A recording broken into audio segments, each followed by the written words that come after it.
بسم اللہ الرحمن الرحیم۔ رسول اللہ صلی اللہ علیہ وآلہ وسلم نے اس لیے فرمایا الدنیا ملعونہ ملعون ما فیہا الا ذکر اللہ وما والاہ او عالما او متعلما۔ صحیح الجامع کی روایت ہے 1609، اور یہ حدیث سمجھنے والی ہے، بہت عظیم حدیث۔ لعنت کہتے ہیں اللہ کی رحمت سے دوری کو۔ کسی چیز کو ہم کہتے ہیں یہ ملعون ہے، اس کا معنی ہے کہ اللہ کی رحمت سے دھتکارا ہوا ہے، اس پہ اللہ کی پھٹکار پڑی۔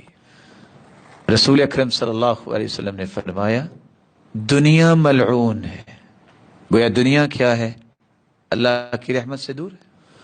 ملعون ما فیہا، جو دنیا کے اندر ہے اس پر بھی اللہ کی لعنت ہے۔ الا ذکر اللہ، سوائے اللہ کے ذکر کے، وما والا، اور جو ذکر کے متعلقات ہیں، جو انسان کو اللہ کے ساتھ چیزیں جوڑے، او عالم، تیسری چیز عالم لعنت سے دور ہے، او متعلم یا طالب علم دور۔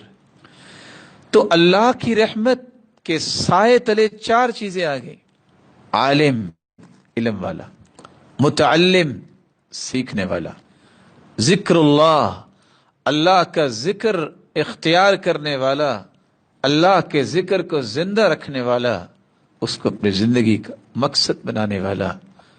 انا نحن نزلنا الذکر، قرآن بھی ذکر ہے، قرآن سے جڑنے والا، قرآن مجید، یہ اللہ کی رحمت کے سائے میں۔ وما والا، ہر وہ نیک عمل اور نیک عمل کرنے والا انسان اللہ کی رحمت میں ہے، باقی ساری دنیا اور جو کچھ ہے وہ اللہ کی رحمت سے دھتکاری ہوئی ہے اور اس پہ پھٹکار پڑی ہے۔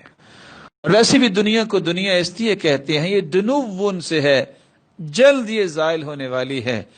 ظل زائل، یہ ایسا سایہ ہے جو بہت جلد ڈھل جائے گا، اس پہ بھروسہ نہیں کیا کرتے۔